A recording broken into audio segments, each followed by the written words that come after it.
ഓരോ വീടിന്റെയും തറയ്ക്കടിയിൽ അദൃശ്യമായ ഒരു ശക്തി ഉണ്ടെന്ന് പറയപ്പെടുന്നു. അത് ദൈവവുമല്ല, അസുരനുമല്ല. അതാണ് വാസ്തുപുരുഷൻ. എങ്ങനെയാണ് അദ്ദേഹം ജനിച്ചത്? എന്തുകൊണ്ടാണ് ദേവന്മാർ അദ്ദേഹത്തെ ഭൂമിക്കടിയിൽ കമിഴ്ത്തി കിടത്തിയത്? നിർമ്മാണ പ്രവർത്തനങ്ങൾക്ക് മുമ്പ് അദ്ദേഹത്തെ ആരാധിക്കുന്നത് എന്തുകൊണ്ടാണ്? ഇവിടെ തുടങ്ങുന്നു വാസ്തുപുരുഷന്റെ കഥ. പണ്ട് ദേവന്മാരും അസുരന്മാരും തമ്മിൽ ഭയങ്കരമായ ഒരു യുദ്ധം നടന്നു. അന്ധകാസുരൻ എന്ന ശക്തനായ അസുരനായിരുന്നു അസുരപക്ഷത്തെ നയിച്ചിരുന്നത്. അസുരനെ വധിക്കാനായി സാക്ഷാൽ മഹാദേവൻ തന്നെ യുദ്ധക്കളത്തിൽ ഇറങ്ങി. യുദ്ധം അതിന്റെ പാരമ്യത്തിലെത്തിയപ്പോൾ മഹാദേവന്റെ നെറ്റിയിൽ നിന്ന് വിയർപ്പ് തുള്ളികൾ ഭൂമിയിൽ പതിച്ചു. ആ വിയർപ്പിൽ നിന്ന് ഭയാനകമായ രൂപത്തോടുകൂടിയ ഒരു ജീവി ജനിക്കുകയുണ്ടായി. അത് അസാമാന്യ വലിപ്പമുള്ളതും പ്രപഞ്ചത്തെ മുഴുവൻ വിഴുങ്ങാൻ തക്ക വിശപ്പുമുള്ളതുമായിരുന്നു. ആ ജീവി ആകാശത്തോളം വളർന്ന് അലറിക്കൊണ്ട് പറഞ്ഞു, ഞാൻ ഈ പ്രപഞ്ചത്തെ മുഴുവൻ വിഴുങ്ങാൻ പോകുന്നു. ഭയചകിതരായ ദേവന്മാർ ബ്രഹ്മാവിനെ ചെന്ന് കണ്ടു. ബ്രഹ്മാവ് ഉടൻ തന്നെ 45 ദേവന്മാരെ വിളിച്ച് ആ ജീവിയെ എല്ലാ വശങ്ങളിൽ നിന്നും പിടിച്ചു കെട്ടാൻ ആജ്ഞാപിച്ചു. ഇന്ദ്രദേവൻ വലതു കൈ പിടിച്ചമർത്തി, അഗ്നിദേവൻ മുഖവും നെഞ്ചും പിടിച്ചമർത്തി, വരുൺ ദേവൻ നാഭിഭാഗം നിയന്ത്രിച്ചു, യമദേവൻ പാദങ്ങൾ പിടിച്ചു, ബ്രഹ്മാവ് മധ്യഭാഗത്ത് അതായത് ശീർഷഭാഗത്ത്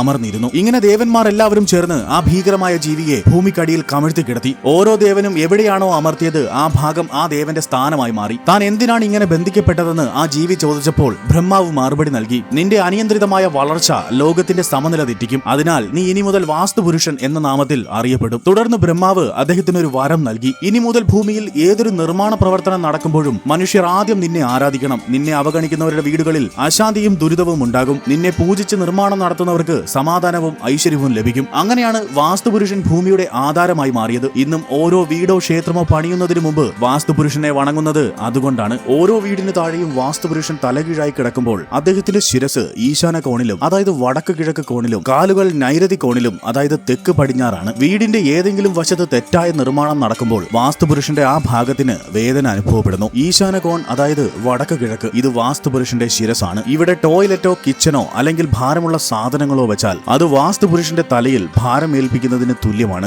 എന്നാൽ അതിന്റെ ഫലം മനസ്സിന് അശാന്തി, അനാവശ്യ സമ്മർദ്ദം, കുട്ടികളുടെ പഠനത്തിൽ തടസ്സങ്ങൾ. എന്നാൽ അതിന്റെ പരിഹാരം ഈ ഭാഗം എപ്പോഴും വൃത്തിയായും ഭാരം കുറഞ്ഞതും ശാന്തമായും സൂക്ഷിക്കുക. ഇവിടെ പൂജാമുറി ഒരുക്കുന്നതും ദിവസവും വിളക്ക് തെളിയിക്കുന്നതും ഉത്തമമാണ്. അടുത്തതായി ആഗ്നേയകോൺ അതായത് തെക്ക് കിഴക്ക്. ഇത് അഗ്നി തത്വവുമായി ബന്ധപ്പെട്ടിരിക്കുന്നു. ഇവിടെ ജലമോ ടോയ്ലറ്റോ വന്നാൽ അഗ്നി അശാന്തമാകും. ഇതിന്റെ ഫലങ്ങൾ വീട്ടിൽ ദേഷ്യം വർദ്ധിക്കുന്നു, കലഹങ്ങൾ ഉണ്ടാകുന്നു, സാമ്പത്തിക നഷ്ടം സംഭവിക്കുന്നു, ബന്ധങ്ങളിൽ വിള്ളലുകൾ വീഴുന്നു. പരിഹാരം എന്തെന്നാൽ ഇവിടെ അടുക്കള പണിയുക, ചുവപ്പ് നിറം ഉപയോഗിക്കുക, ഭക്ഷണം പാകം ചെയ്യുമ്പോൾ മനസ്സ് ശാന്തമായി വെക്കുക. വാസ്തുപുരുഷ സങ്കല്പത്തിലെ ഏറ്റവും നിർണായകമായ 2 ഭാഗങ്ങളാണ് നൈരുതി കോണും വായുകോണും. എന്നാൽ ആ 2 ഭാഗം ഞാൻ നാളെ രാവിലത്തേക്കായി മാറ്റിവെക്കുന്നു. ജയ് വാസ്തുപുരുഷ.